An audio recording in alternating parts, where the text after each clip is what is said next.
Hello everyone, my name is David Varsimashvili.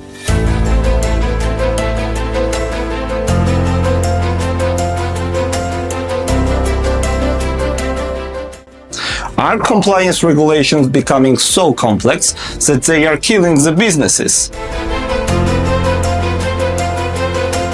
This compliance is no longer a side function. It's a core operational requirement. AML assessment is no longer just a regulatory requirement. It's a fundamental necessity to safeguard organizations from financial, legal, and reputational risks. Do sanctions work or not? The answer is both yes and no.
Hello, everyone, in this amazing webinar brought to you by the Soltesz Institute. My name is Viktoria Soltesz, and I'm the founder of the Institute with the mission to create an ethical and transparent payment and banking industry.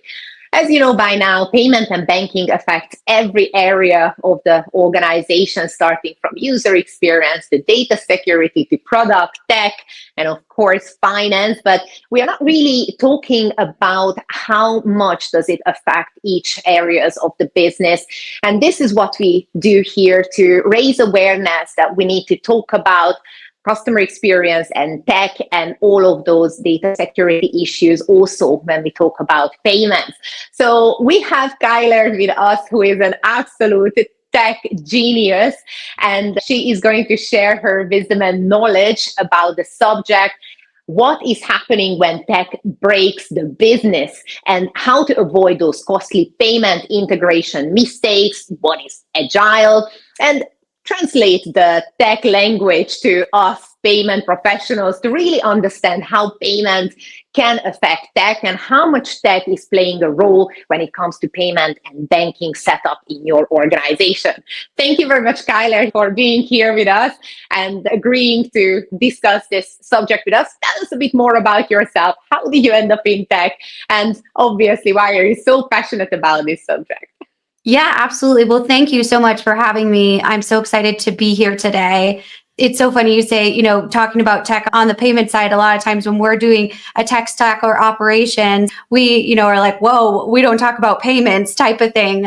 So I think it's so great that you have this mission and this passion about bringing those two conversations together because they are very linked, right? So I'm Kyler Cheatham. I am the founder and chief performance officer of The Confluential, and we are a speed to value technology implementation organization that specializes in how do you gain value from your technology in a fast but quality type of methodology. And that can be anything from very complex manufacturing execution systems to AI to ERP systems. Really, the technology is as unique as the business strategy or the business goals of the organization.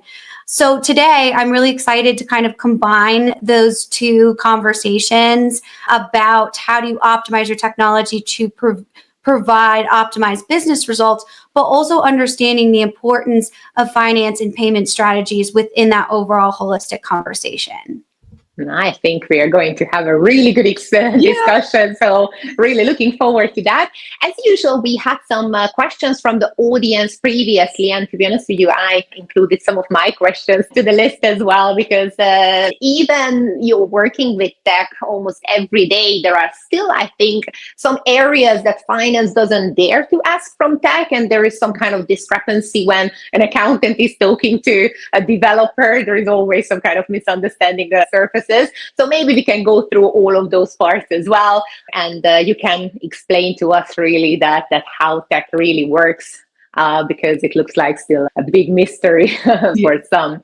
So let's see, even for the first question, when you hear agile, it was everywhere in the last couple of years, really. What does it even mean? Is it always the right approach when we are talking about tech? Is it always agile? What is it? How do we use that? What does it mean? Yeah, absolutely. I think that's such a great question because it's often misunderstood as a term. So when we look at an agile IT organization, that is kind of just the language they speak of IT. So instead of project managers, we have things like scrum masters. It's very similar to if you've used like an EOS type of operating system model. That piece of it is just essentially how they communicate and how they operate and execute as an organization. When we look at things like agile technology, that means focusing on implementing the new tech in each business unit so that you're able to look at an area like finance, implement that technology in that business area, take all of those learnings and scale it to the next business area. Decide how you're establishing value or measuring value in that business unit. And that's opposed to what we call a waterfall implementation approach or a big bang approach, right? That costs multi-million dollars across the organization, can be very disruptive, and if it fails hard, right?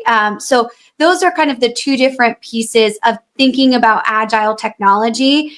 And agile has become so mainstream because a lot of times waterfall type of big bang approaches were done when you had a core operating system or a core enterprise resource planning system that was kind of the motherboard for your organization.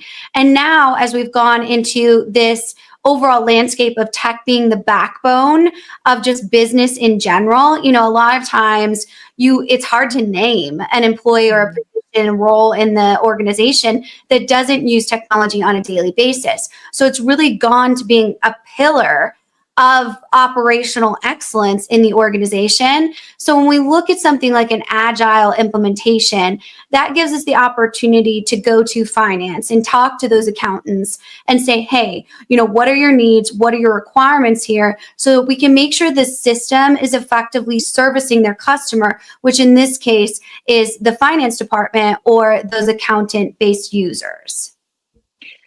Can I be agile as a payment expert within the organization? Can I also see it as like my responsibility is to raise a red flag anytime that I experience some issues on my end, or this is only for tech?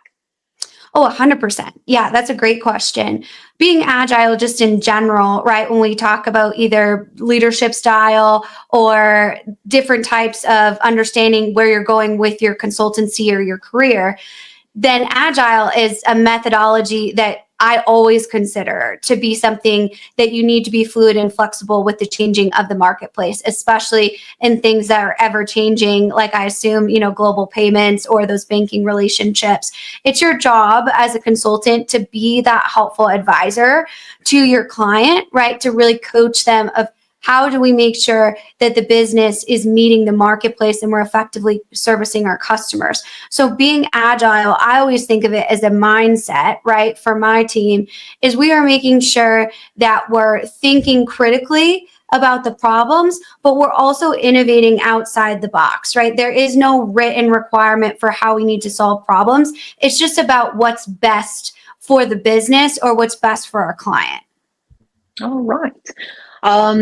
Let's go back to those times when I was still, working in finance and spreadsheets and KPIs. And one of my worst nightmares was when the question came that, all right, how much does it cost to integrate? How does it take to add this feature? And every time I talk to the developers, they always told me, maybe this, maybe that. Sometimes they were fixing some bugs for weeks that we didn't even expect to happen. So what is the reason why we cannot estimate the actual time and cost needed for any development of any integration project? And what is the reason that even though that I can measure workforce almost to the dot when it comes to any other function, but when it comes to tech, it looks like a black hole when money and time just disappeared, right? I think some of that is a lot of times what our vendor partners want you to think, right? That illusion or ambiguity around the actual timeline and cost is something we're really kind of debunking in the industry, if you will. A client has a right to know, or a business user, a business leader in finance or accounting has the right to know. We can do a relatively estimated timeline when it comes to both cost and overall, how are we going to implement this? Is it going to take 90 days? Is it going to take 3 years, right? Those two things shouldn't just be this endless, complete cycle that we can't deliver and execute on those timelines. So I would encourage you, if you're having that conversation, whether it's internal and external, to make sure that you're kind of pushing back on that, saying, you know what, we need to really understand how much this is going to cost, at least ballpark. Those vendors should very much be able to give you that timeline. I will say a lot of times our go live for a new system, or when we turn on the new system or completely flip the system that we're utilizing, is often, I call it delusional, right? Because we don't know until we do that user-focused testing to see kind of what those bugs are or where those integrations are breaking.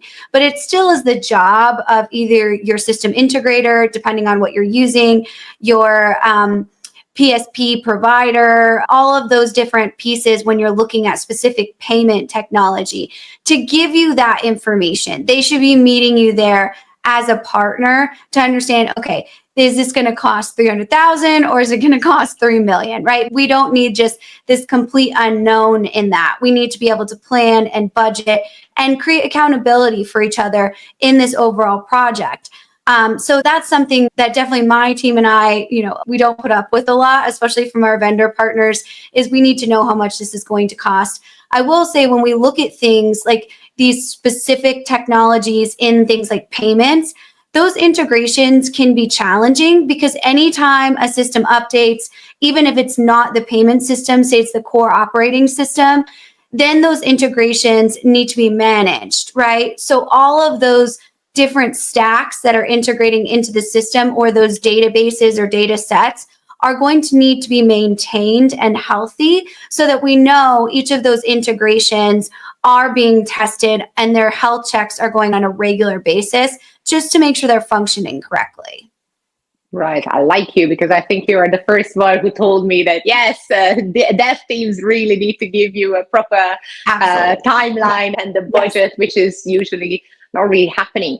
However, I saw a statistics which says that around 70-80% of the tech implementations actually fail. Is that true? And what does it mean, failing, and how do they fail, and how can I plan for that, as a finance professional sitting in finance, that knowing that, okay, 80% of whatever I'm planning for is going to fail? What's happening there? I know, I'm sure the finance department is, just because it's always, that type of kind of fear mongering, if you will, in our industry when it comes to the data and overall industry analysts, because a lot of times they're trying to sell you something.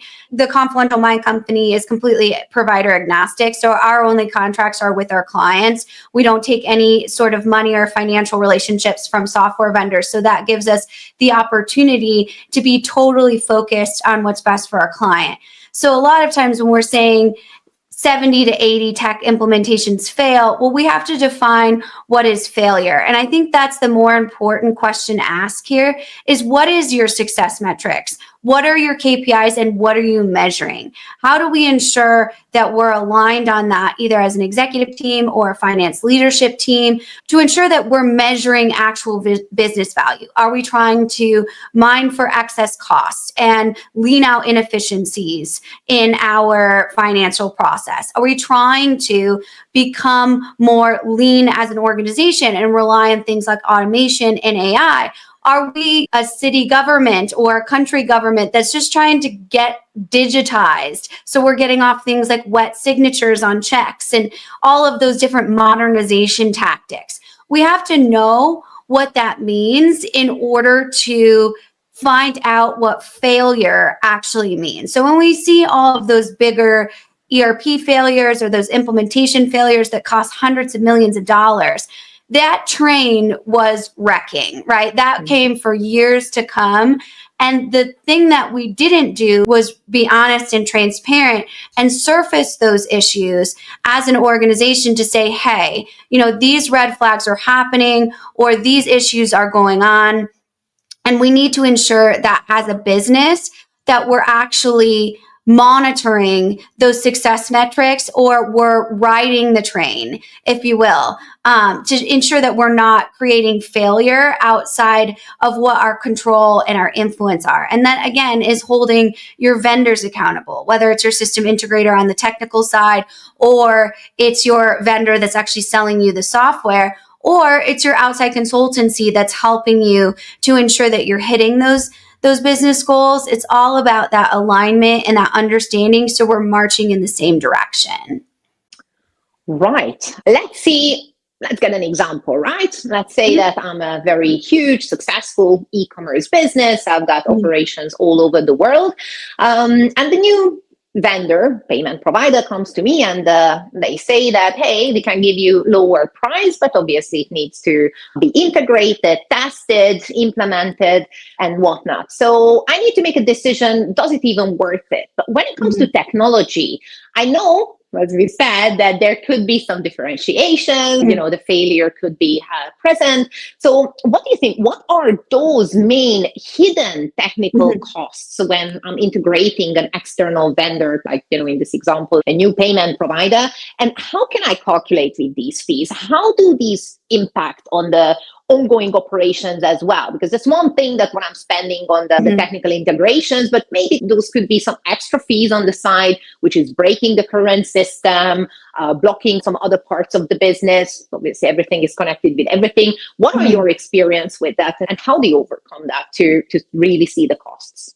Yeah, absolutely. Payment service providers a lot of times have this narrative that it's just we plug it in and it goes. And that's their job, right? Their job is to sell their software. They have an agenda in that conversation. That's all just fine. But what we need to do is, either technical leaders or finance leaders in the organization, is we need to find out what other costs from resources or funds that we need to understand goes into that. So, for example, if you have a new PSP coming in or you're evaluating one, what you need to understand is what data matches do they need as far as infrastructure? What does that custom requirement look like to make sure that flow from, say, our core finance system to our PSP is going to be something that is effective? So those data mapping organizations or those data mapping workshops are something that's so critical, and that takes a lot of time. A lot of times the customer sold this, and they don't understand what data needs to be in the system or what their current infrastructure needs to look like, or a lot of times even where their data is. Where is it stored? How is it managed? Who's upkeeping that in the organization? Is that the responsibility of IT, or is that a financial responsibility?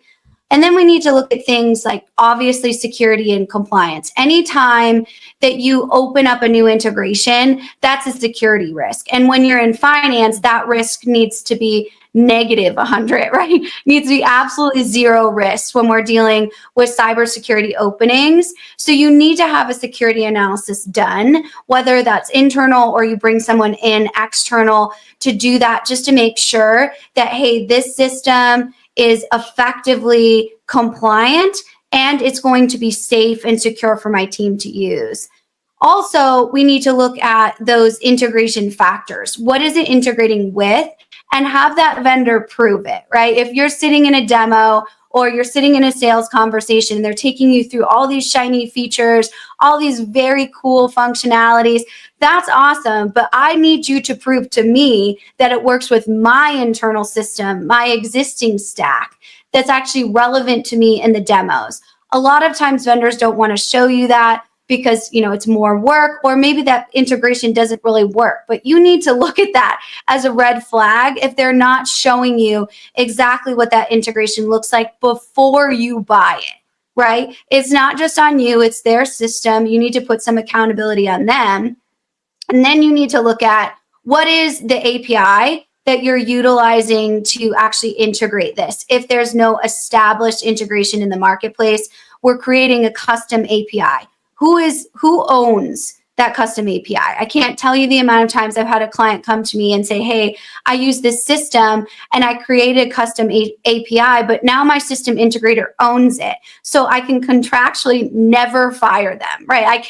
I signed in blood and I can never dissolve this relationship. And that is a huge risk to the business. So you need to understand who built that customization, who owns it, and who maintains it going forward. So all of these different pieces are technical costs, our labor costs, our resource costs, our changes in roles and responsibilities for the organization just as a whole. So you need to really map that out before you think, oh yeah, I'm just buying a new platform, I'm just going to turn it on and we'll be good to go.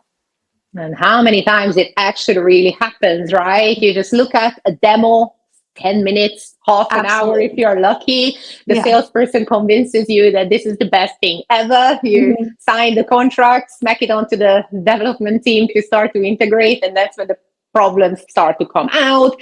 And there are limitations and there are bugs and issues, and you can't do anything.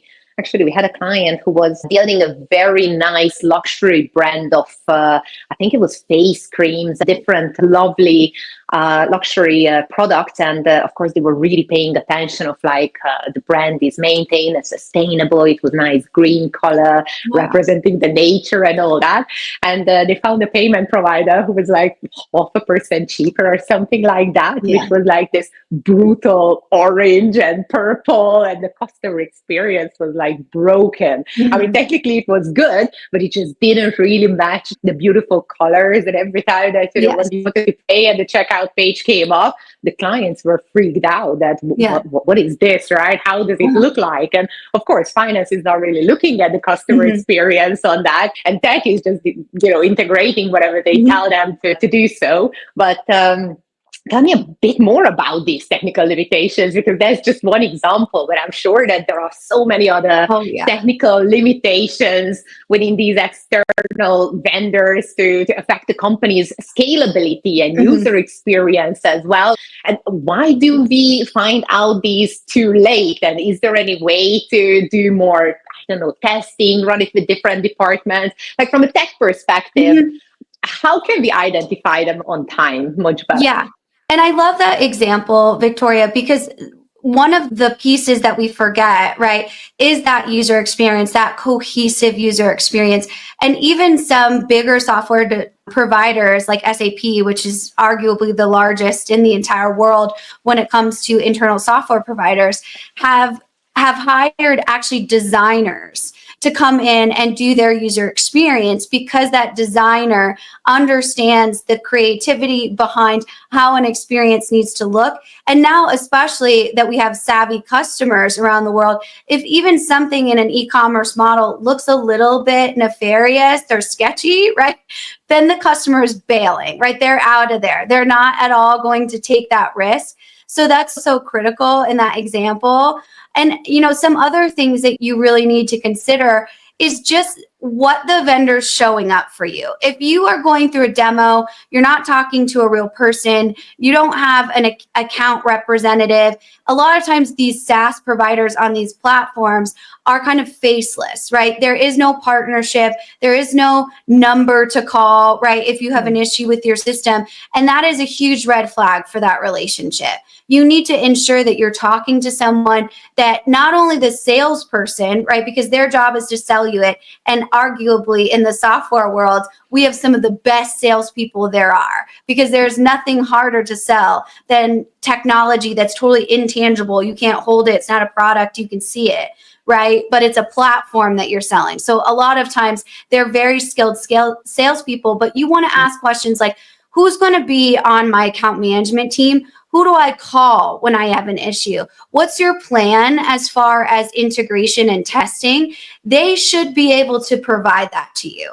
If they're not, if they're like, what are you talking about? Again, showcases. That might not be the best relationship for you to invest in as a business. So push those vendors. Make sure that you're asking them to show up for you in these types of different relationships.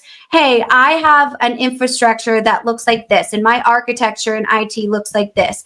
How are you going to ensure that your system helps optimize this architecture? What does our testing plan look like? Will you be here for the testing? How do we ensure that we create a partnership around that? And then I always say, bring in someone as your advocate or your coach in that technology conversation that's going to sit in the room and kind of check that vendor a little bit and say, you know what, we need you to come meet this business A, B, or C and ensure that you understand this specific requirement that they have. And you need to walk us through how you're going to ensure that requirement is fulfilled and maintained moving forward. So a lot of times that, whether it be a consultant, whether it be a business coach, whomever that's just contracted to achieve your goals, that has no relationship with the vendor, so that you can really trust that they're there to be your advocate. That person is going to speak that language, just like you speak finance. A lot of times that person is going to speak tech and say, okay, we need to hold this vendor accountable for A, B, and C to ensure our implementation is effective and that we're actually receiving some ROI on this platform investment. But how many times it happens when, as you said, you don't even talk to those vendors? Like exactly. I'm talking about, the biggest banks and biggest acquirers. When you're just applying online, everything is automated. You go through the onboarding process and then you get a piece of code integrated on your website and you're good to go. And it's supposed to be making life easier, right? Mm-hmm. Because then there is no friction, there is no communication. I need to wait for you. You're on a holiday. Let's find the time when we can both talk. But it's a huge risk as well, right? Mm-hmm. As you said, because what I see might be not even there, might not even serve me, or I'm having a different expectations that the vendor can deliver. And actually, I'm very curious about your opinion, because often, I think the majority of the time, when we are talking to new payment providers, they have these API documentation even public.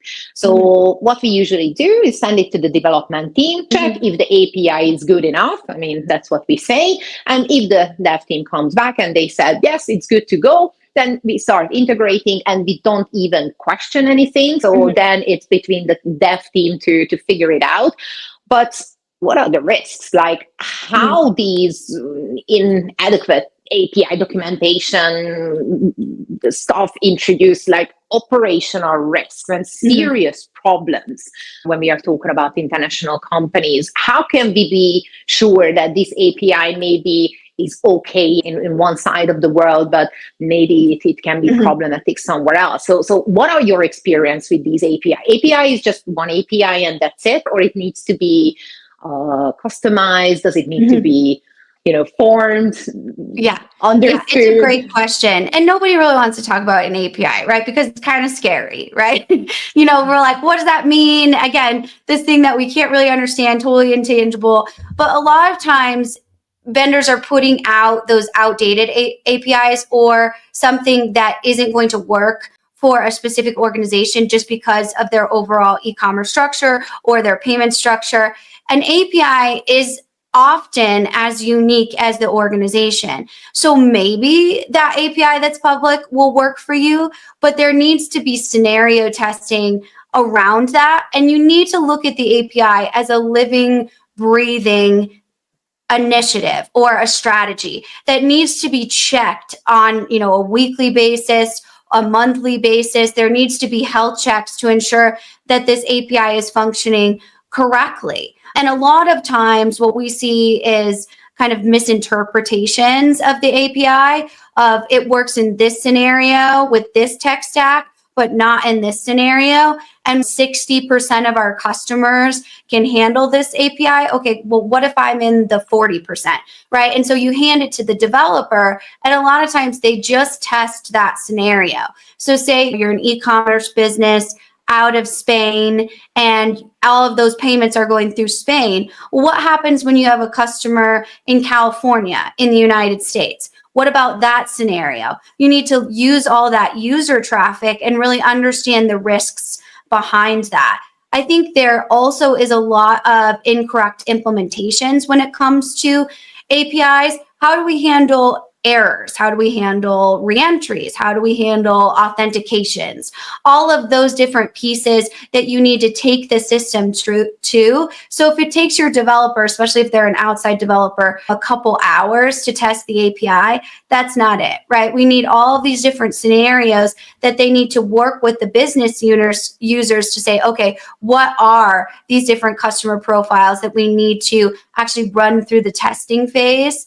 And then we have to look at things like an increased reliance on like support tickets, right? What if the system fails and we're having this very slow resolutions for our customers? That's not our API. We didn't build that. We don't have control over it, right? So if it breaks and we're utilizing an API that's managed by a different vendor and our customers are having a really bad experience, how is the vendor going to help us troubleshoot that or handle it? And so for those global businesses, we really need to look at different regions, troubleshooting, localizations, outages. How do those really become systematic? And looking at all of those different holistic strategies to make sure that our IT or our API is resilient and we understand how it works for us, not everybody else. And where does the responsibility end from the side of the merchant, and where does it start for the vendor? So when the merchant is sending all that data to the payment provider, as soon as it goes through the API to the tech provider or to the payment provider, that immediately becomes the responsibility of that vendor? Or how can you actually pinpoint that what part of the responsibility hits what side of the partnership? I love that question because that should be something you ask in the demo. That question right there should be something, when is this my responsibility and when is it your responsibility? And how are we going to ensure that if it is my responsibility and I need help, that I have access to you? Of course, I don't need, your cell phone number, right? But I do need some level of support that I can call into a help desk if there's an issue or anything like that. You need to understand that the vendor is there to see you as a partner, but you still have due diligence to do on your side to make sure that you're monitoring the system, make sure your data is healthy, make sure you're listening to your customer interactions or your user interactions, and that as an IT or finance business technologist, that you're understanding what the risks are or what the experience is in general. A lot of times the vendor, once the transaction is complete, we see that move to the customer. But again, we always advocate for a partnership, that if there's any issue when you're utilizing the system in general or after you've utilized the system, how are you ensuring that that license, that payment, that subscription that you've invested in as far as this PSP is concerned, that you're actually getting the support that you deserve for that integration? Because it can be a gray area, right? It's not always a perfect scenario of now this is mine, this is yours, and seeing it more as a partnership, that if I have issues with any step in the process, I can A, call my provider, or B, more than likely, call my consultant, right? Or call my technology coach and say, hey, I'm having an issue with this. Is it my internal system or is it the outside provider system?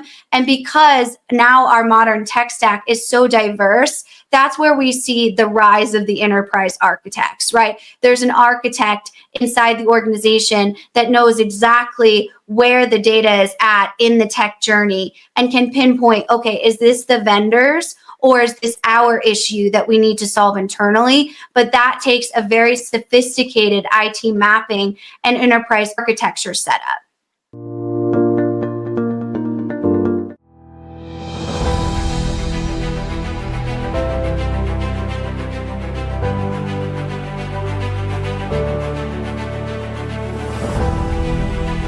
Hello everyone, my name is Viktoria Soltesz and I'm the founder of the Soltesz Institute.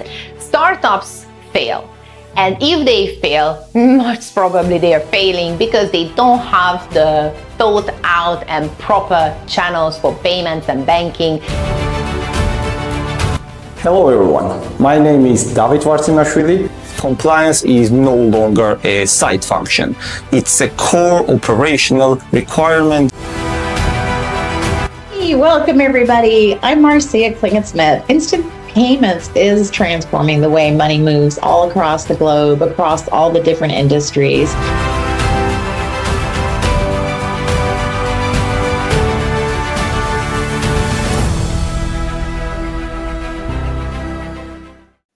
I think, and it's also easier said than done, right? Because in an ideal world, everybody knows what they are doing and everything is working and there are no problems and the responsibilities are fully set. But unfortunately, the real life shows that it is somehow always some kind of mess. I thought it's your responsibility, not mine. And then we are just firefighting a lot of cases. But this is also what I see many times. And I'm actually looking at you startups because you startups are doing it a lot. When you just want to get the product out, you just push it through, you create an MVP. All right, guys, just let's get the cheapest development team. We just need to get the funding in, and then we're going to figure it out later. But there are some serious long-term consequences of, relying on these temporary solutions and these technical workarounds when it comes to external vendors and even your own developer team as well when you're integrating new connections. But how does it contribute to growing tech debt over time? What can we do? Because once we have a legacy system, guys, we don't break it. Otherwise, you're going to shut down business if something breaks. So they would rather rely on the old technical debt and just work around the existing code than actually replace everything. And how hard is it to replace a legacy system? How can we plan from the beginning for this? Yeah, well, I could take a whole episode to answer that question. And it's such an important question to ask, especially if you're in kind of that startup environment where we're all kind of in this cowboy culture and we're all wearing a lot of hats and we do a lot of workarounds to a system. And we just need to get that MVP out there to the marketplace so we can start to get some data around what's working.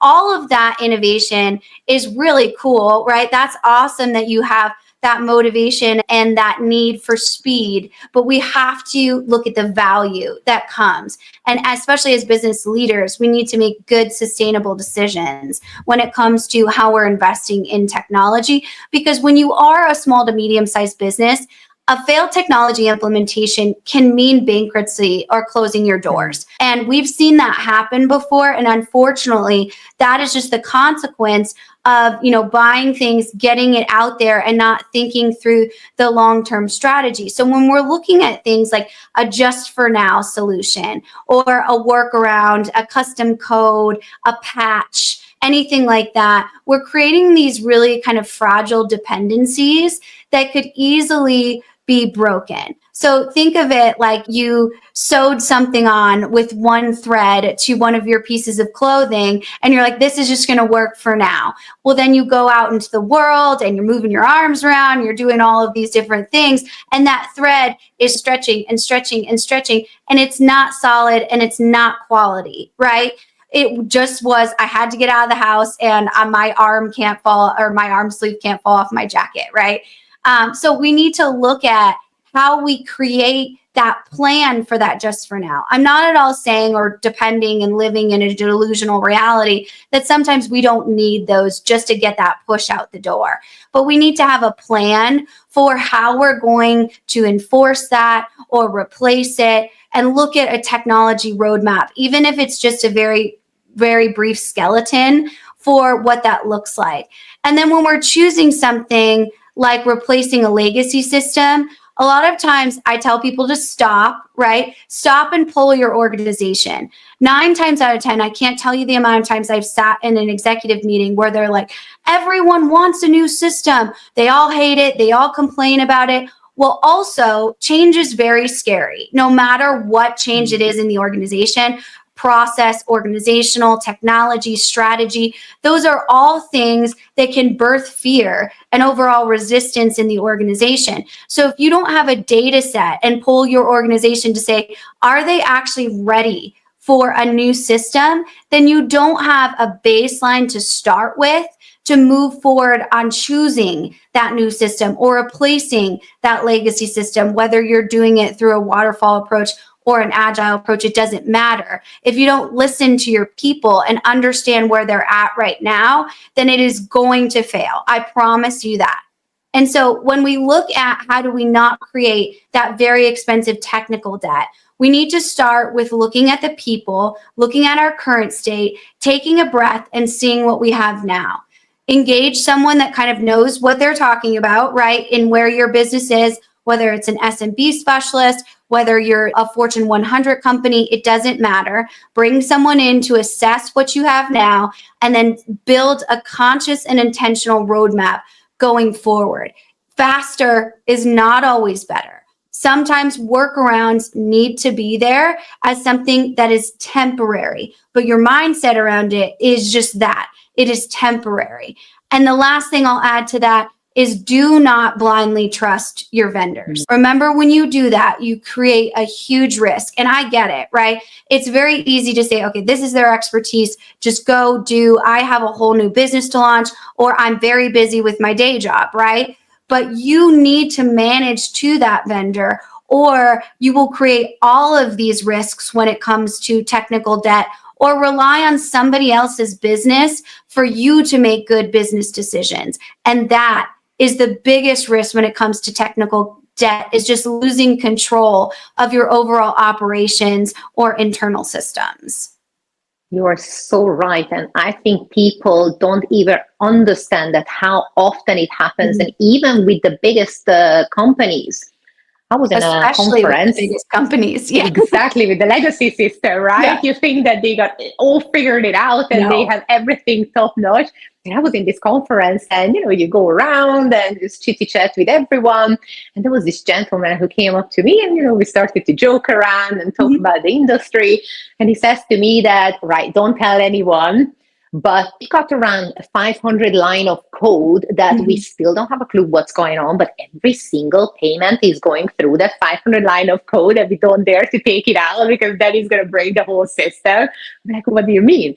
He said, yes, it actually has been added when the company started. No one really knows how does it work, but as soon as we touch it, the whole operation stops. I'm like, oh my God, but what's the security risk for that? And how can you actually just migrate from this 500 line of unknown code to the new system without breaking the whole operation? It can be a huge risk later on. But, people just don't think about that. We are going to deal with it when we get there kind of attitude. And then the next generation of management and senior leadership has to resolve those problems that the founders did back in the garage, when they started, right? Yeah, absolutely. And that would be like me going to Greece and you telling me what to say, right? As not a native language speaker. And I just trusted you and what to say. And of course I would trust you because we're friends and colleagues, of course, but I would have zero idea what I'm saying in this type of thing. Or if, I was speaking Spanish and those types of different pieces.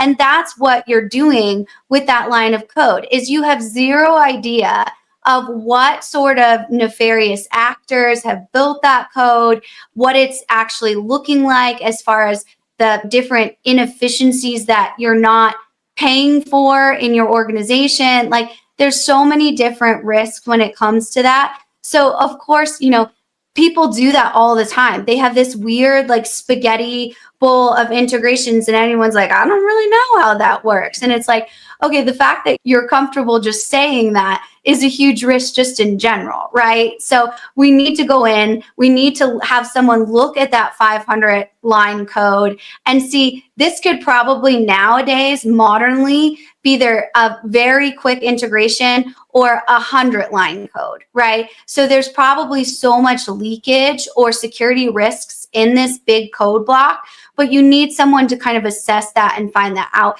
And that starts with getting humble as leaders, saying, I don't really know how this was built. This was built on a green screen 30 years ago. I wasn't here. My team wasn't here. We have zero idea how it's built. So we need to kind of modernize those processes. And that's what starts, is that CIO getting real humble and saying, okay, I don't know what any of this is. And you know what? That's okay. But I'm going to take my team through and lead them through figuring it out.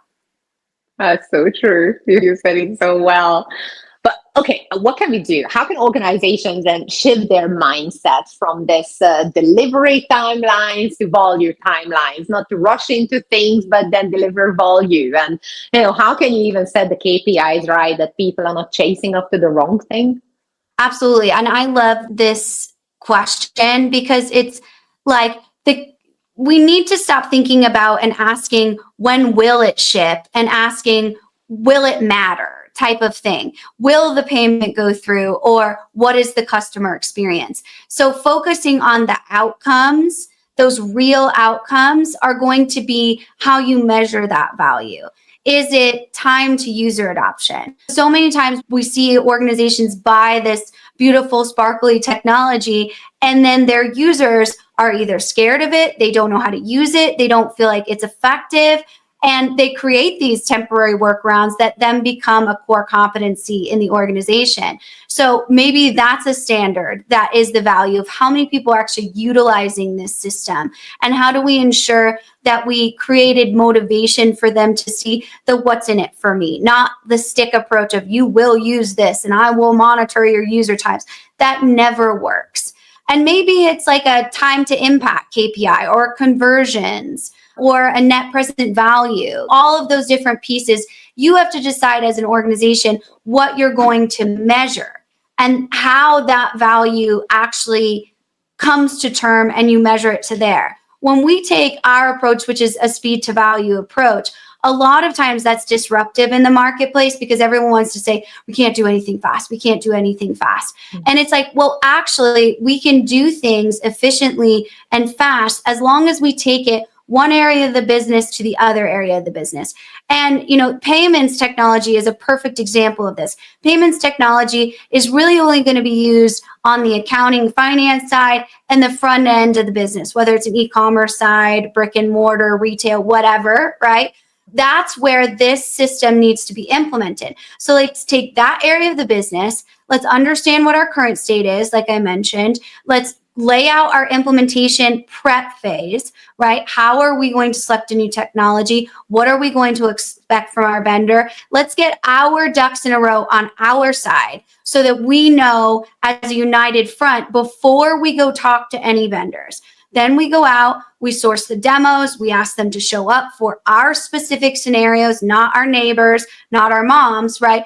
It's our specific scenarios as a business. How are they going to provide value to you? Remember, you are the buyer in this relationship. They are the seller. A lot of times we forget that dynamic in software because we are treated as we should have this privilege to use the system, when it's like, no, just like buying groceries at the store, right? We need to ensure that we understand how that system is driving value. And then we need to look at our optimization phase. So that plug and play after go live, the system does not just sit there, right? We're optimizing it. We're measuring user experience. We're listening to our employees about their experience with the system, and we're tweaking it. We're constantly making it better. And we have an optimization plan around that. How can we shorten our transaction timelines? How can we make this page or our product page easier for our customers to go through? How do we organize our website for our skincare, that we want to make sure that our product bundles are available or our best-selling products are on top? How do we ensure that experience is providing the most value possible, which ultimately is money, right? Is revenue. But there's lots of different steps that go into that, but it all starts with that prep phase, making sure that we have our strategies. They're aligned with our business strategies, and we know our KPIs, our value-driven outcomes as an executive team and then as a business user team that we're able to measure to. You mentioned at the beginning that somehow finance team are just speaking a completely different language than the development team. Now, based on your experience, how can leadership make sure that these two guys will start to speak the same language? How a project manager can be the mediator between these two, and whose responsibility is really to learn the other language, or does it have to be outsourced to the third party, like the project management here? There are some ideas that yes, of course, everybody should work towards the same goals, but when there are two so different functions with so different motivation, with so different mindset, how do you personally make sure that these so different departments can still work together with the minimum friction? Yeah, I think that's such a good question. And actually, my favorite part about working with clients comes in those workshops where we find that little nugget of empathy for what other people do in the organization. So for example, if we're looking at a payment technology, we're going to do our process workshops so that we can understand in the current state, what does everybody do now? And how are they feeling about how they do now? And so we get everyone in a room that is the business leader in the organization. And we always talk and joke about, and I'm sorry if this is offensive to the accounting departments, I promise you are important, but that forgotten accounting department, because nobody really knows what they're doing over there, right? They're the finance people, they handle it. That's kind of their area. And no one really ever questions that outside of that, or really understands what they do. So when we do process workshops about matching the process to the technology, not the other way around, like a lot of times the vendor wants you, well, just change your processes. No, we're going to make sure the technology is servicing our established or our future state processes that we've made intentionally, not that we're just letting the technology blindly drive us down the road. So a lot of times when we have accounting in the room, we have manufacturing, we have development, we have, the front end website and sales team in the room, and they each go through the process together. You can kind of see this aha moment where you look at Susan from accounting and you're like, Susan, I had no idea you had to do that manual process just so that we could make our process work. And then now almost you're grateful for Susan because she's trying her very best to ensure that the business is functioning effectively. And you have, again, this empathy shift where you're able to look across this table and say, oh, I had no idea that you did that. Or when you have the business leader sitting in the room and you're like, I had no idea as the leader that you had to do this process and that you're doing this workaround because you have to make this work. Even in the larger organizations, always that business owner is like, you do what? And had no idea that this was happening. And that's where that real intentional change is made, and technology can support that.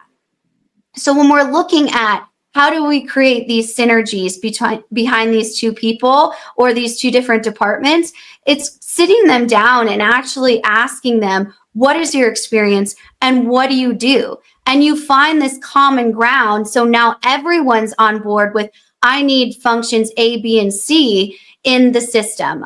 I can't tell you the amount of times I've talked to a developer or a project manager and they're like, yeah, we're going to have to ask accounting to do this, and we're going to have to make accounting do this. And it's like, why not just sit down with accounting and ask them what their actual requirements are for a new system, instead of just assuming that you know what they do or their experience? Wouldn't it be better and just overall more effective and efficient to hear that from them directly, so that you're able to then match a technology or select a technology that effectively services them, and even more so engage them in the process? So when it's implemented, they actually feel like they were of value and they were a part of picking that technology so they can utilize it, as opposed to it being forced upon them.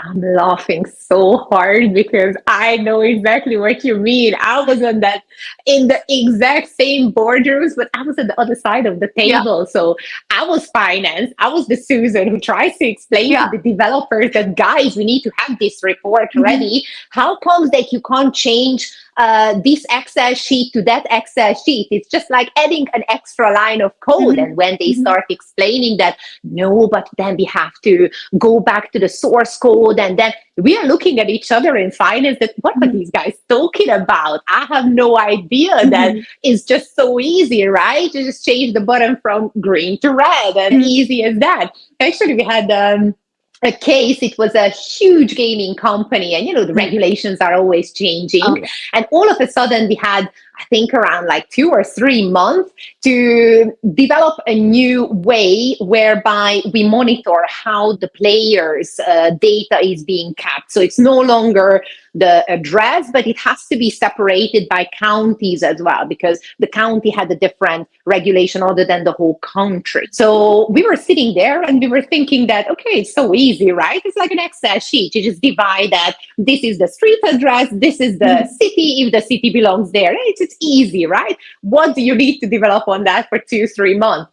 And then, the development team just went through the whole thing, how the database is being handled and how hard it is to then reprogram everything and make sure it doesn't break. So I've been there. I've done that. I completely relate what you say about this boardroom meetings. And it is indeed a nightmare to try to understand the other language, right?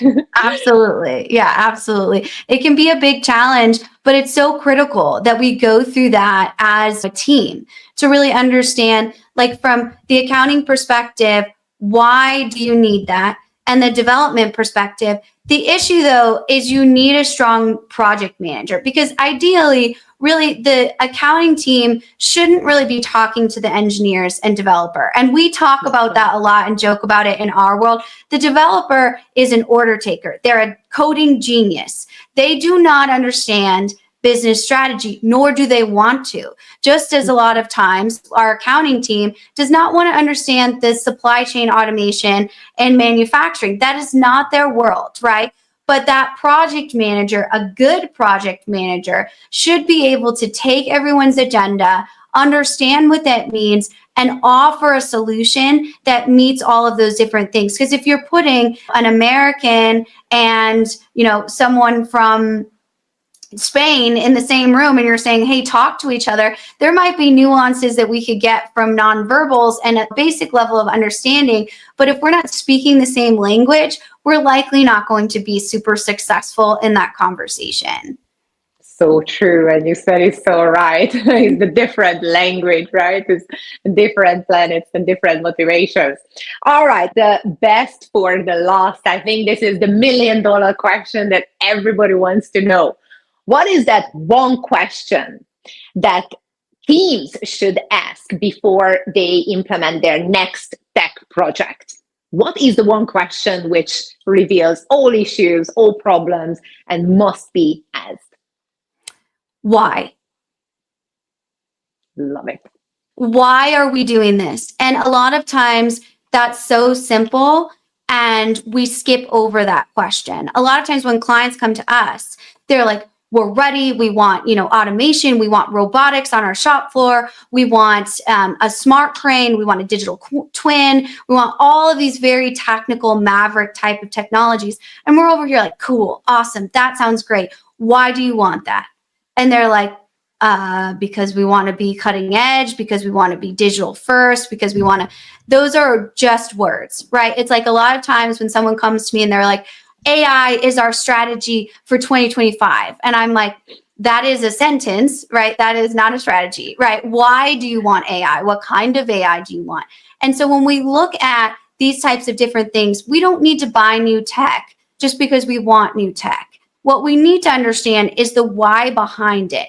Are we not being able to service customers in a specific region? And that is our goal, to ensure that we have a global presence for our e-commerce business. are our accounting teams doing a lot of manual processes and we're not able to attract new talent, or we have, high attrition because people don't like working on our team because it's a miserable experience because they're dealing with 500 lines of code that they have no idea what it says, right? Why are we doing this tech project? Have a meeting around the why, and I promise you it will open your eyes, because sometimes we don't need new tech. And I know, coming from a tech consultant, you're like, what? But there's many times that we go into an organization because we don't have any financial relationships with software. We don't have to sell you software, right?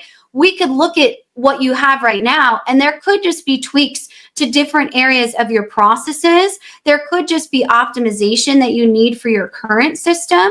You have to understand what are the pain points and why are you doing this in order to understand, should we actually invest in that new tech? Not just because we have this noise in this marketplace if we need to be AI everything. I promise you, more technology equals more complex problems, right? I always say I got the best parenting advice when I was on a cruise and I was pregnant with my first child.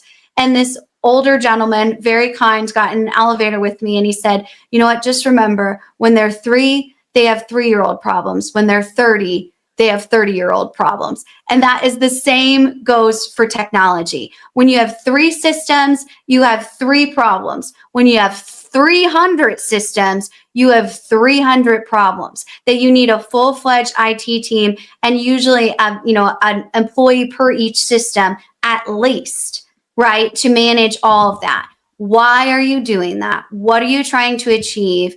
And who are you servicing? Is it your internal customer? Is it your external customer? Is it both?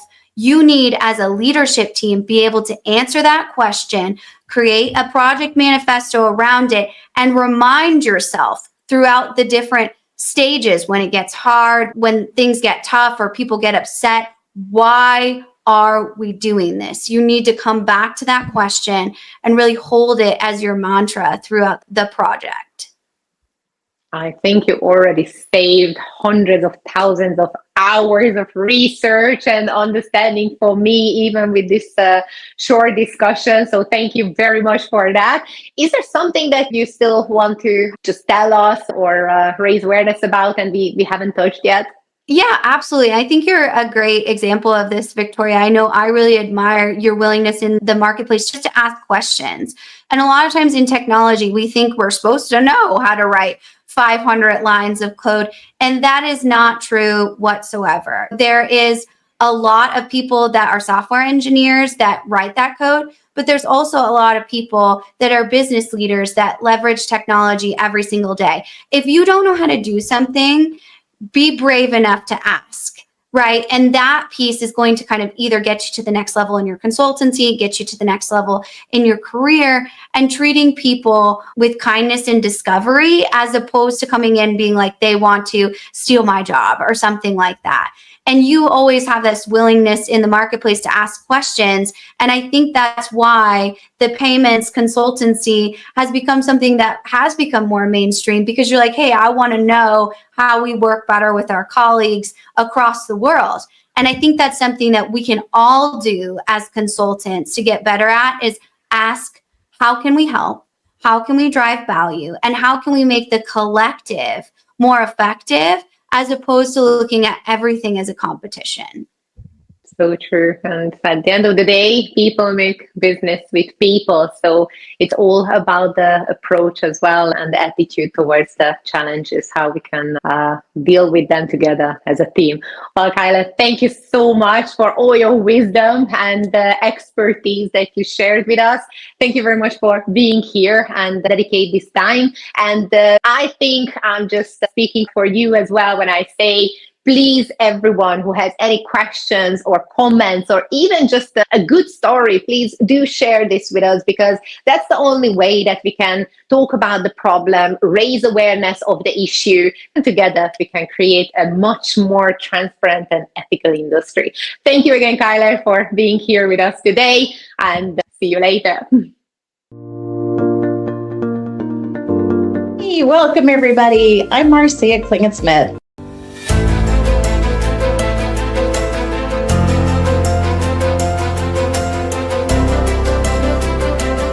Instant payments is transforming the way money moves all across the globe, across all the different industries. A recent study showed that 42% of instant payment transactions actually happen on the evenings and weekends. About $200 billion is currently locked up in the European financial system today. And instant payments really can help unlock this liquidity.